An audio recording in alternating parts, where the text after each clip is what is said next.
भूख से परेशान होकर एक रोटी के लिए जब ये छोटी बच्ची शहर के सबसे बड़े चेस क्लब में जाती है कि शायद उसे वहाँ कोई खाना खिला दे। क्लब में अंदर जाने पे वो बच्ची देखती है चेस क्लब में रखे 20 साल पुराने मिस्ट्री पजल को, जिसको सॉल्व करने पे था पूरे 50 लाख का इनाम, लेकिन उसे आज तक कोई भी सॉल्व नहीं कर पाया था। उसी पजल को जब ये छोटी बच्ची एक झटके में सॉल्व कर देती है, लेकिन अफसोस पजल सॉल्व करते हुए बच्ची को कोई देख नहीं पाता है। और जब थोड़ी देर बाद मैनेजर देखता है कि पजल सॉल्व है तो वो हैरान रह जाता है और मासूम बच्ची क्लब के मैनेजर से बताती है कि उसी ने पजल सॉल्व किया है और उसे इनाम में पैसे की जगह एक रोटी खाने को चाहिए। लेकिन क्लब का मैनेजर सोचता है छोटी बच्ची पजल कैसे सॉल्व कर पाएगी, इसीलिए उसे लगता है कि बच्ची झूठ बोल रही है और ये मैनेजर बच्ची को इनाम देने की जगह धक्का दे देता है। लेकिन तभी वहाँ आ जाता है क्लब का मालिक।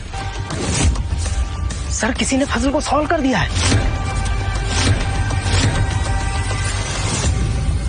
Puzzle solve?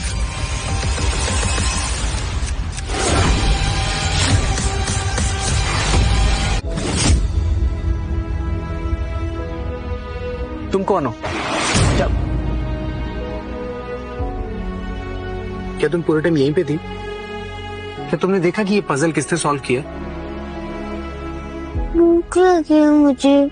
तुरंत सीसीटीवी चेक करो, पता लगाओ कि ये पजल किसने सॉल्व किया है। और हाँ, इस बच्चे के लिए कुछ खाना प्रिपेयर करो। अरे सर, आप क्यों टाइम वेस्ट कर रहे हैं? इसको खाना देंगे तो 10-20 भिखारी बच्चे और अंदर आ जाएंगे। जितना बोला है उतना ही करो। सुना तुमने? Black and white chess club के अंदर जो भी आता है वो खाली पेट बाहर नहीं जाता, समझे? सॉरी सर, मैं खाना लेकर भी आता हूँ। सॉरी मुझे नहीं, इस बच्ची को बोलो। और आज के बाद किसी बच्ची को भिखारी मत बोलना, समझे? सॉरी बेटा। अरे नहीं नहीं अंकल, आप बड़े हो और बड़े लोग बच्चों से सॉरी नहीं बोलते। जाओ खाना लेके आओ। आओ बेटा,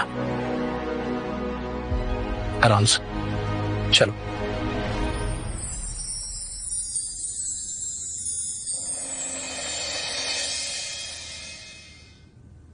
तुम सबको पता होगा कि जयवर्धन शेट्टी आ रहा है।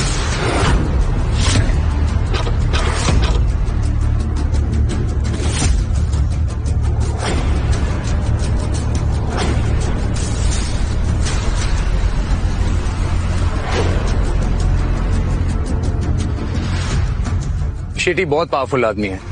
पूरे चेन्नई में ऐसा कोई भी नहीं जो उसे हरा सके, और इसी का फायदा उठाकर वो हर छोटा बड़ा चेस क्लब हथिया लेता है। सब क्या ये सच है कि शेट्टी जिसे हराता है उसकी उंगलियां काट लेता है?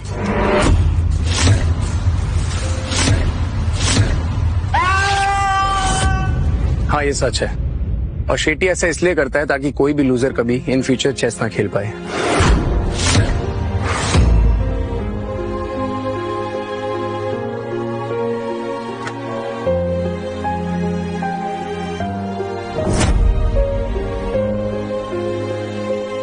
जब से black and white chess club establish हुआ है तब से आप लोग मेरे साथ हैं, लेकिन कुछ सालों से बिजनेस वैसा नहीं चल रहा जैसा चलना चाहिए था।